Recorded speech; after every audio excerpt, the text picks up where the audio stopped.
اعوذ باللہ من الشیطان الرجیم بسم اللہ الرحمن الرحیم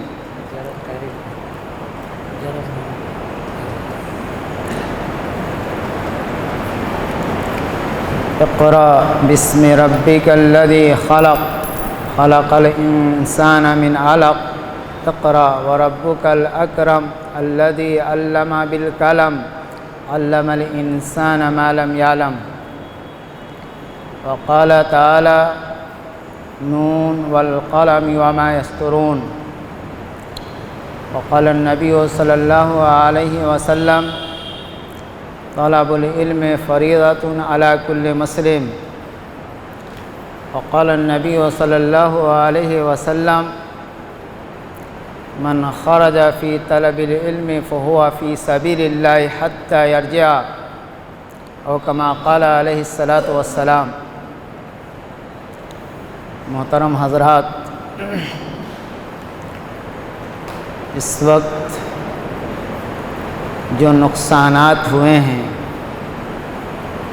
ان نقصانات کو دیکھا جائے تو ہر جہات میں ہر سطح پر نقصان ہوئے ہیں، لیکن بعض نقصان وہ ہیں جن کو انسان برداشت کر سکتا ہے۔ بسا اوقات مالی نقصانات کی بنیاد پر انسان عزت کی زندگی نمک روٹی کھا کر کے بھی گزار سکتا ہے، اور کانوں کان بھی کسی کو خبر نہیں ہوگی کہ وہ زندگی کیسے گزار رہا ہے۔ بالخصوص جو درمیانی طبقہ ہوتا ہے، یہ اپنی عزت کو بچانے کے لیے، بے عزتی کو ڈھانپنے کے لیے بسا اوقات ایسی زندگی گزارتے ہیں کہ کانوں کان بھی لوگوں کو خبر نہیں، وہ غیرت مندانہ زندگی ہوتی ہے۔ تو علمی مالی کمی کی بنیاد پر انسان اس طرح سے بھی زندگی گزار سکتا ہے، لیکن علم کا نقصان ہو جائے، علمی کمی کی بنیاد پر، علمی نقصانات کی بنیاد پر انسان عزت کی زندگی نہیں گزار سکتا۔ ایک لمحہ بھی وہ اپنے آپ کو چھپا نہیں سکتا کہ میں علم رکھتا ہوں یا علم نہیں رکھتا ہوں۔ تا مرد سخن نگفتہ باشد عیب ہنش نہفتہ باشد۔ علم کا یہ خاصہ ہے کہ جب علم آتا ہے تو اس کے اندر اظہار کی کیفیت پیدا ہو جاتی ہے، اور جہالت کا یہ خاصہ ہے کہ چاہے وہ کتنا ہی مالی اعتبار سے مضبوط ہو،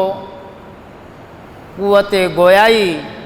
اظہار کی قوت اس کے اندر سے ختم ہو جاتی ہے، عزت اسے نہیں ملتی، بے عزتی کی زندگی گزارتے ہیں۔ تو ان میں جو موجودہ صورتحال ہے، اس میں کالجوں کے دروازے بند ہیں، یونیورسٹیوں کے دروازے بند ہیں، مدارس کے دروازے بند ہیں، لیکن قدرت کا ایک قانون ہے کہ جب سارے دروازے بند نظر آتے ہیں تو کوئی ایک دروازہ کھلا ہوتا ہے، جس دروازے کے ذریعے سے انسان اپنی ترقی کا راستہ ڈھونڈ لیتا ہے، اپنی کامیابی کا راستہ ڈھونڈ لیتا ہے۔ در شر خیر برانگیزد،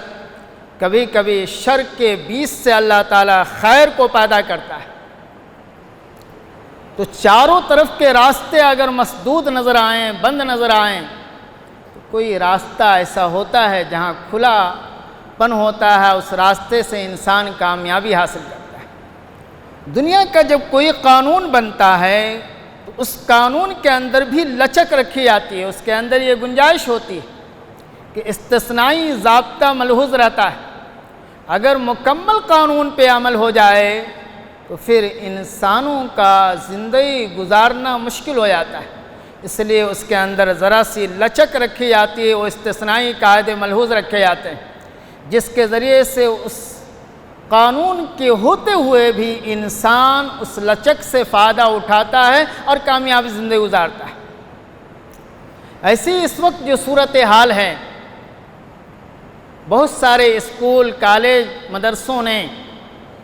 آن لائن تعلیم کا نظم کیا ہے، لیکن صورتحال ناگفتہ بے ہے۔ اسکولوں کے ذمہ دار جنہوں نے یہ نظم کیا ہے، ان کے بچے بھی نہیں پڑھ رہے ہیں۔ ٹیچروں سے پوچھا جاتا ہے کہ آپ آن لائن تعلیم دیتے ہیں تو وہ بچے پڑھ رہے ہیں یا نہیں؟ جواب ٹیچروں کی طرف سے ہوتا ہے کہ آپ کے بچے بھی فلاں کلاس میں ہیں، آپ ذمہ دار ہیں، اور آپ ذمہ دار ہوتے ہوئے بھی آپ اپنے بچوں کو نہیں پڑھا پا رہے ہیں، آپ کے بچے بھی ہوم ورک نہیں دکھا رہے ہیں۔ تو ایسی صورتحال میں ہمیں کیا کرنا ہے؟ ہماری ذمہ داری کیا بنتی؟ عام طور پہ سرپرست دو طرح کے ہوتے ہیں، ایک وہ ہیں جو پڑھے لکھے ہیں اور ایک وہ ہیں جو پڑھے لکھے نہیں ہیں،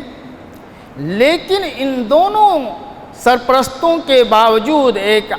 جاننے والا ایک نہ جاننے والا، دونوں کی ذمہ داری ختم نہیں ہو جاتی۔ جو پڑھا لکھا ہے وہ تو بہرحال اس کی ذمہ داری بڑھ جاتی ہے کہ اپنے بچوں پہ وقت دیں اور اپنے بچوں کو پڑھائیں، ان کی دیکھ ریکھ کریں، لیکن جو لوگ بالکل پڑھے لکھے نہیں ہیں، ان کی بھی ذمہ داری صرف یہ کہہ دینے سے ختم نہیں ہو جاتی کہ میں پڑھا لکھا نہیں ہوں، میں پڑھا نہیں سکتا۔ کیا وہ اپنے بچوں کے پاس بیٹھ نہیں سکتے؟ کیا وہ اپنے بچوں کو دیکھ نہیں سکتے؟ کیا وہ اپنے بچوں کو ٹیوشن کے لیے بھیج نہیں سکتے؟ کیا وہ اپنے بچوں کا انتظام نہیں کر سکتے؟ وہ لکھ رہے ہیں کہ نہیں، اس عمل کو دیکھ نہیں سکتے؟ وہ صفحہ پلٹ رہے یا نہیں، اس عمل کو وہ دیکھ نہیں سکتے؟ یہ سارے وہ عمل ہیں کہ ایک جاہل ماں باپ بھی اپنے بچوں کو دیکھ سکتا ہے۔ جو لوگ تعلیم کے ماہرین ہیں، ان کا یہ تجربہ ہے کہ اگر بچوں کی تعلیم کو چیک کرنا ہو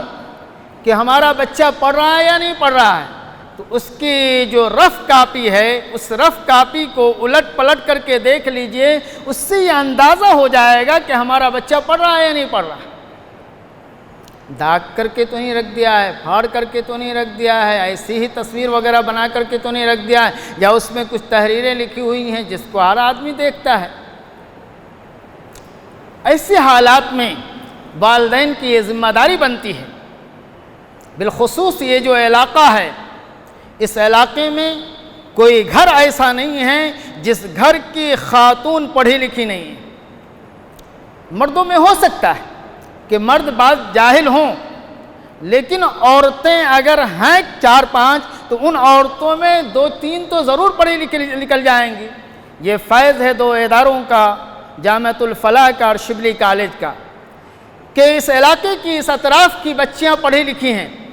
بچوں میں جہالت ہے لیکن بچیوں کا معیار تعلیمی ان سے اونچا ہے۔ ان دونوں تعلیم میں ایک تعلیم کا تعلق مشاہدات سے ہے، ہم اپنی آنکھوں سے دیکھ کر تجربے کی بنیاد پر، مشاہدے کی بنیاد پر، ٹیکنک کی بنیاد پر لوگوں سے مل جل کر کے وہ علم حاصل کر لیتے ہیں۔ تو اگر اس علم سے رشتہ بہت دیر تک باقی نہیں بھی رہتا ہے تو وہ علم ختم نہیں ہوتا۔ معمولی سی پریکٹس کی بنیاد پر، معمولی سی تجربے کی بنیاد پر پھر وہ علم آنے لگتا ہے۔ کسی نے الیکٹرانک کا کام سیکھا ہے، کسی نے موٹر میکینک کا کام سیکھا ہے، کسی نے ڈاکٹری کا کام سیکھا ہے، یا کسی نے کوئی اور بھی جن علوم کا تعلق آرٹ سے ہے، جن کا تعلق مشاہدات سے ہے، تجربات سے ہے، وہ علم اگر دیر تک ساتھ نہیں رہا تب بھی کچھ دنوں کے بعد مشق و ممارست سے وہ علم آ جاتا ہے۔ لیکن دینی علوم یہ انتہائی حساس غیرت مند علم ہیں، یہ بے حسی کو برداشت نہیں کرتا، یہ بے غیرتی کو برداشت نہیں کرتا، یہ بے توجہی کو برداشت نہیں کرتا، یہ غفلت کو برداشت نہیں کرتا۔ ان لوگوں کے سینوں سے وہ علم چھین لیے جاتے ہیں جو غفلت کی زندگی گزار کر کے علم دین حاصل کرتے ہیں، جن کی توجہ اس علم پہ نہیں ہوتی، ایسے لوگوں کے دلوں میں علم نہیں رہتا۔ اس علم کے تعلق سے نبی مکرم صلی اللہ علیہ وسلم کے ارشادات کی روشنی میں یہ نتیجہ اخذ ہوتا ہے کہ یہ علم مسلسل لگے رہنے کا نام ہے، یہ علم تسلسل کی بنیاد پر باقی رہتا ہے، یہ علم مسلسل رابطے کی بنیاد پر باقی رہتا ہے۔ اس علم سے مربوط جب تک نہ رہا جائے اس وقت تک یہ علم باقی نہیں رہتا۔ اللہ کے رسول نے مثالیں دے کر کے سمجھائی ہے کہ یہ علم کا حال اس اونٹ جیسا ہے جو اونٹ کسی مالک کے دروازے پر ہو اور وہ رسی میں بندھا ہوا ہو، تو جب تک وہ بندھا ہوا ہوتا ہے اس وقت تک یہ اونٹ اس کے قابو میں ہوتا ہے، لیکن جب وہ رسی سے کھل جاتا ہے تو پھر وہ بے قابو ہو جاتا ہے، پھر وہ مالک کی دسترس سے باہر ہو جاتا ہے، مالک کے قابو میں نہیں رہتا۔ تو یہ علم دین ہے جس کی یہ حساسیت ہے، اور علم چاہے کوئی بھی ہو، اس علم پہ کبھی خرچ کرنے کی بھی نوبت آتی ہے۔ آپ کے پاس دولت ہے، دولتوں کے انبار ہیں، مکانات ہیں، دکانیں ہیں، تجارتیں ہیں، ساری چیزیں ہیں، لیکن اگر آپ نے اپنی نسلوں کو علم کے زیور سے آراستہ نہیں کیا ہے تو یہ ساری دولتیں دھیرے دھیرے ختم ہوتی چلی جاتی ہیں۔ بادشاہوں کی دولتیں بھی جہالت کی بنیاد پر باقی نہیں رہتی۔ آپ کھلی آنکھوں سے اعظم گڑھ میں جا کر کے دیکھ سکتے ہیں کہ ان دروازوں کا جہاں ایک شان تھا، جہاں عزت و اقبال کی ساری چیزیں تھیں، وہ آج پھیکا پھیکا سا نظر آتا ہے، وہ مدھم نظر آتا ہے۔ علم کی بنیاد ہی پر وہ شان و شوکت باقی رہتی ہیں۔ تو ماں باپ کی اگر دولتیں مثال کے طور پر 100 بیگھہ وہ زمین چھوڑ کر کے جاتے ہیں، اور اتفاق سے وہ 5 بھائی ہیں اور جہالت کے ساتھ وہ چھوڑ کر کے جاتے ہیں، تو 5 بھائیوں میں اگر بہنوں کو نہیں دیتے ہیں بے دینی کی بنیاد پر، بددینی کی بنیاد پر، تو 20-20 بیگھے زمین آئی، اور اس کے بعد پھر اس کی اگلی نسلیں بھی جائل ہیں، اس میں بھی تقسیم ہو گئی، وہ بھی 4 بھائی رہے، 5 بھائی ہوئے، تو اس طریقے سے وہ زمین ختم ہو جاتی ہے، وہ نسلیں ختم ہو جاتی ہیں، ان کا نام و نشان مٹ جاتا ہے۔ لیکن علم کی بنیاد پر یہ دولتیں ہیں تو یہ دولتیں باقی رہتی ہیں۔ ایسے لوگوں کو جو اپنے آباء و اجداد کی دولتوں کی بنیاد پر زندگی گزارتے ہیں،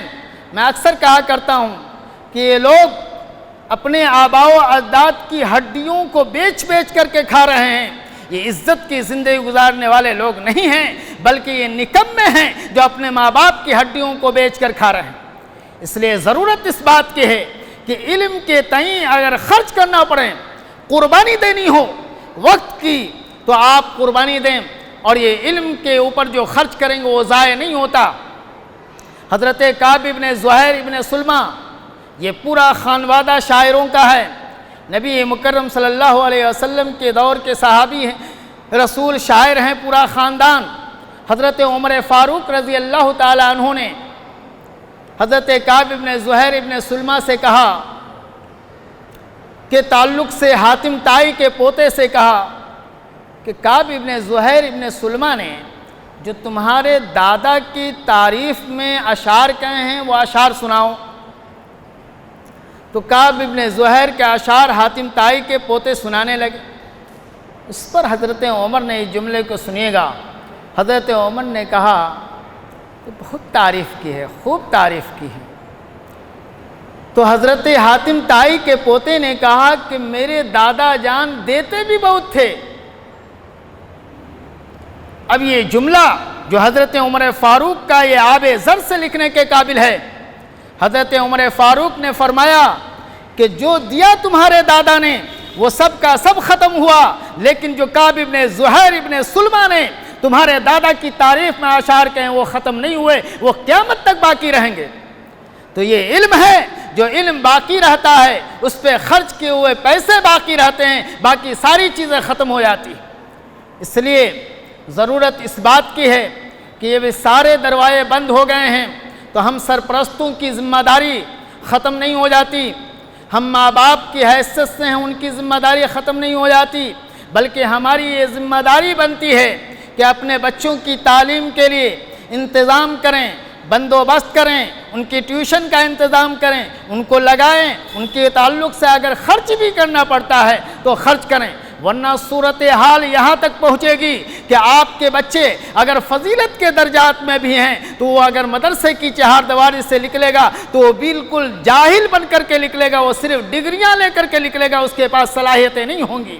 کسی بھی درجے میں ہیں وہ سارے 4 مہینے کے اندر وہ بھلا چکے ہیں۔ اس لیے ایسے حالات میں ماں باپ کی یہ ذمہ داری بنتی ہے، سرپرستوں کی یہ ذمہ داری بنتی ہے کہ ہمارے گھر کا جو دروازہ ہے وہ کھلا ہوا ہے، جو ٹیوشن کے دروازے وہ کھلے ہوئے ہیں، جو مولوی حضرات گاؤں میں ان کے دروازے کھلے ہوئے ہیں، جو مساجد کے ائمہ ہیں ان کے دروازے کھلے ہوئے ہیں، جو حفاظ کرام ہیں ان کے دروازے کھلے ہوئے ہیں، جو اسکول کے پڑھے ہوئے لوگ ہیں ان کے دروازے کھلے ہوئے ہیں، ان سارے دروازوں سے رابطہ رکھ کر کے اپنے بچوں کی تعلیم کا انتظام کریں۔ آپ رونا مت روئیے کہ ہمارے لیے مدرسے بند ہیں، اسکول بند ہیں، کالج بند ہے، یونیورسٹیاں بند ہے، تعلیم کا نقصان یہ ایک لمحے کے لیے برداشت نہیں کیا جا سکتا۔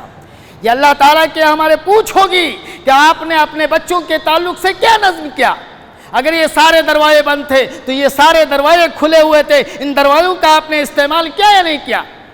ضرورت اس بات کی ہے کہ ہم حساس ہوں، بیدار ہوں اور اپنے بچوں کے تعلق سے سوچیں، غور کریں۔ اس وقت کے جو رزلٹ آئے ہیں ان رزلٹوں کو دیکھیے اور ان کے نتائج کو دیکھیں، اور اپنے بچوں، آپ اپنے بچوں نہیں، مسلم بچے ہمارے بچے ہیں، یہ سارے مسلم بچے ہمارے، ان کو دیکھیے کہ کیا کر رہے ہیں۔